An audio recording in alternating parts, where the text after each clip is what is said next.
Bab 1 Pengaturcaraan bagi mata pelajaran Sains Komputer Tingkatan 4. Kali ini kita akan tengok pada topik 1.3 Pemboleh ubah, pemalar dan jenis data. Tajuk ini boleh dilihat.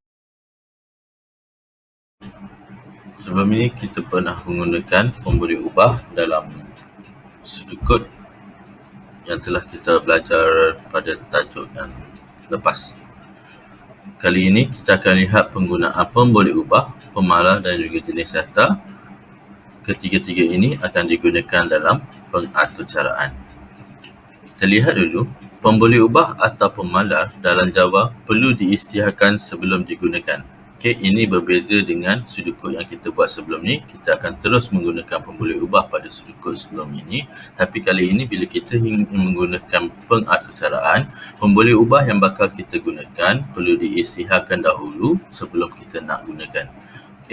Dalam proses pengaturcaraan, seseorang pengaturcara perlu mengisytiharkan jenis data bagi setiap pemboleh ubah dan pemalar yang akan digunakan dalam sesuatu aturcara yang hendak dilaksanakan.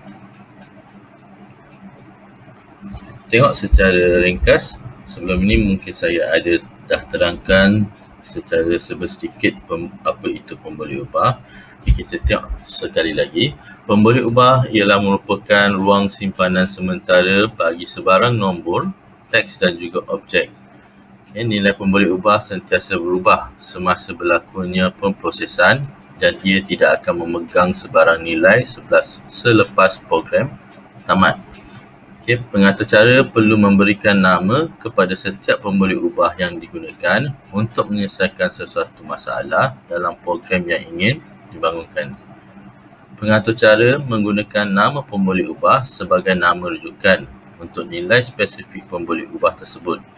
Komputer pula akan menggunakan nama pemboleh ubah yang digunakan oleh pengaturcara tadi sebagai rujukannya bagi mencari nilai pemboleh ubah itu di dalam memorinya. Pemboleh ubah merupakan elemen dalam pengaturcaraan dan nilainya boleh berubah-ubah pada bila-bila masa sewaktu proses pengaturcaraan dilaksanakan. Secara kesimpulannya, pemboleh ubah ini merupakan satu ruang simpanan bagi menyimpan sebarang nilai ke dalam tempat simpan dia. Jadi, kamu sebagai seorang pengaturcara akan memberikan nama yang bersesuaian bagi pemboleh ubah yang akan kamu gunakan. Sebagai contoh, sekiranya kita nak simpan nilai panjang, jadi kita akan gunakan pemboleh ubah bernama panjang. Selain daripada itu, sekiranya kita nak menyimpan nilai seperti nama seseorang, jadi kita akan gunakan pemboleh ubah nama. Jadi dia adalah sesuatu yang bersesuaian dengan pemboleh ubah dan juga nilai yang dipegang. Ini adalah contoh pengisian pemboleh ubah dalam pengaturcaraan Java. Kita boleh lihat pada baris yang ketiga ni, ini adalah baris di mana kita akan mengisytiharkan pemboleh ubah yang bakal kita gunakan dalam aturcara. Jadi tadi dah disebut, kita perlu isytiharkan dulu pemboleh ubah baru kita boleh gunakan. Jadi ini adalah mula dia mengisytiharkan dulu pemboleh ubah. Ada 3 pemboleh ubah dekat sini, iaitu panjang, lebar dan luas. Pada baris ni, yang pertama kita perlu mengisytiharkan jenis data bagi pemboleh ubah yang akan digunakan. Kita dah tahu sebelum ni jenis data ada bermacam-macam, iaitu berjenis integer, double, string, char dan juga sebagainya. Contoh lain kita ada boolean. Selepas kita dah letakkan jenis data yang bersesuaian bagi pemboleh ubah tersebut, kita akan menamakan pemboleh ubah mengikut kesesuaian dengan nilai data yang akan dipegang. Jadi panjang, lebar dan luas ni, pemboleh ubah, ketiga-tiga pemboleh ubah ni akan memegang jenis data float.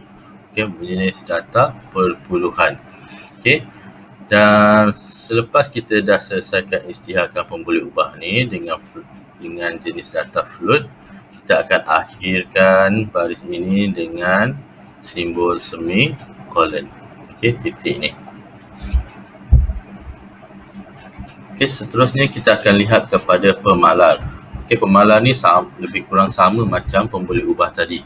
Okay, pemalar memiliki fungsi yang sama seperti pemboleh ubah, tetapi nilai pemalar adalah tetap dan tidak akan berubah. Pemalar biasanya digunakan semasa pengacara ingin mengisytiharkan nilai yang tidak akan berubah sepanjang pengaturcaraan. Contoh, kita akan gunakan pemalar ni seperti kalau kita nak gunakan nilai pi. Okay, kita tahu nilai pi 3.145 adalah nilai tetap. Okay. Contoh lain, kita ada bilangan hari dalam seminggu. Okey, iaitu kita tahu dalam seminggu ada 7 hari. Contoh lain, kita ada bilangan jam dalam sehari. Kita tahu 24 jam adalah dalam sehari. Okey, dan sebagai contoh-contoh yang lain, sekiranya kita nak nilai tersebut tidak berubah, kita akan gunakan pemalar. Okay, jika ingin menggunakan nilai seperti ini, pengaturcara perlu mengisytiharkannya sebagai pemalar. Okey. Jadi dalam pemalar ni, dia sama macam pemboleh ubah, tetapi bezanya adalah pemalar nilainya tidak berubah. Okey, sepanjang aturcara. Walaupun kita cuba menggantikan nilai di dalam pemalar ni, nilainya masih lagi kekal. Dia tidak akan berubah. Okey.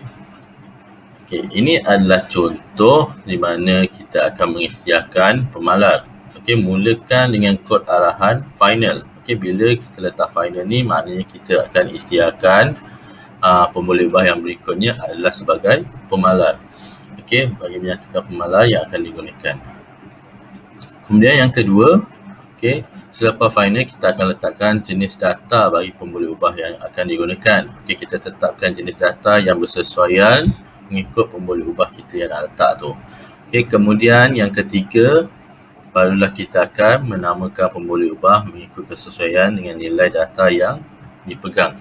Okey, dekat sini kita ada pemboleh ubah pi, kita ada pemboleh ubah bilangan jam dalam sehari, pemboleh ubah bilangan hari dalam seminggu, pemboleh ubah dolar Singapura kepada ringgit Malaysia. Okey, ada 4 pemboleh ubah ini, masing-masing menggunakan jenis data yang berbeza-beza mengikut kesesuaian yang hendak digunakan. Okey. Keempat-empat pemboleh ubah ini diisytiharkan sebagai pemalar sebab apa? Kita menggunakan istilah final ni. Okey, jadi final ni untuk menetapkan pemboleh ubah ini sebagai pemalar. Okey, akhirnya setiap baris ini kita akan letakkan semikolon sebagai simbol akhirnya baris arahan tersebut. Seterusnya kita akan lihat kepada jenis data. Okey, tadi kita dah tengok sedikit tentang jenis data. Okey, jenis data dalam bahasa pengaturcaraan merujuk kepada satu set data yang mempunyai nilai dan ciri-ciri yang telah ditetapkan. Data merupakan satu elemen yang memainkan peranan penting dalam sesebuah pengaturcaraan.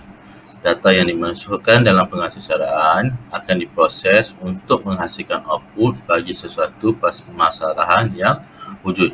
Jadi penggunaan jenis data tadi kita dah tengok dikaitkan dengan pemboleh ubah dan pemalar yang akan kita gunakan. Okey, kenapa kita perlu setkan jenis data bagi setiap pemboleh ubah ataupun pemalar? Okey, pada tajuk yang akan datang kita akan tengok fungsinya jenis data ini di dalam sesebuah komputer. Okay, seterusnya jenis data boleh dikategorikan kepada dua kelas, iaitu data berbentuk primitif dan juga data berbentuk bukan primitif. Okay, ada dua sini Okay, data primitif dikatakan sebagai data yang nilainya dalam bentuk paling asas dan tidak boleh dipermudahkan lagi. Data primitif ni juga boleh dikenal sebagai data tidak berstruktur. Data bukan primitif, data yang nilainya terdiri daripada beberapa gabungan nilai asas.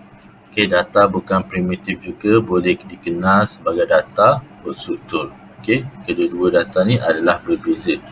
Kita tengok data primitif dan juga data bukan primitif. Di sini ditunjukkan dua kategori, dua kelas bagi jenis data, iaitu berbentuk data primitif dan juga data bukan primitif. Okey, setiap data primitif dan bukan primitif ni dia ada pelbagai cabang-cabang dia. Okey, untuk jenis data yang akan kita gunakan pada bahasa pengaturcaraan akan datang, kita akan lebih tumpu kepada jenis data yang pertama iaitu boolean. Okey, karakter, integer, string dan juga float dan juga double. Okey, ini data-data yang akan kita lihat pada topik yang akan datang.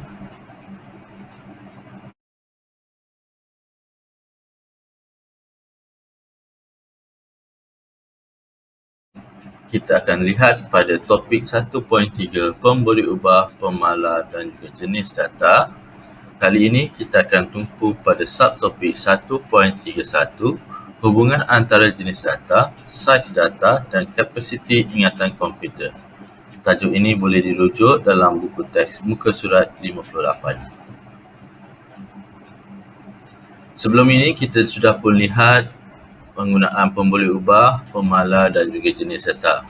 Okey, kita akan tengok pada penggunaan jenis data. Kenapa kita perlukan jenis data? Jenis data dan saiz data akan disimpan dalam ingatan komputer. Nama pemboleh ubah memainkan peranan yang penting dalam menentukan saiz data dalam ingatan. Berdasarkan jenis data yang digunakan pada pemboleh ubah, sistem operasi akan menentukan apa-apa yang boleh disimpan di dalam ingatan komputer. Kepelbagaian penggunaan jenis data pada pemboleh ubah dapat menjimatkan ruang pada ingatan komputer. Oleh itu, penggunaan jenis data yang sesuai diperlukan untuk nilai yang panjang supaya ia menjimatkan ruang ingatan komputer. Kita lihat pada jadual yang ini, kita akan lihat setiap jenis data yang akan kita gunakan menggunakan kapasiti ingatan komputer yang berbeza. Jadi seperti yang kita tahu secara tidak langsung, sekiranya kapasiti ingatan komputer makin rendah, makin cepatlah sesebuah komputer itu melaksanakan arahan. Kalau di sini kita akan tengok ada 6 jenis data, iaitu integer, float, double, char, string dan boolean. Masing-masing memegang ingatan komputer yang berbeza.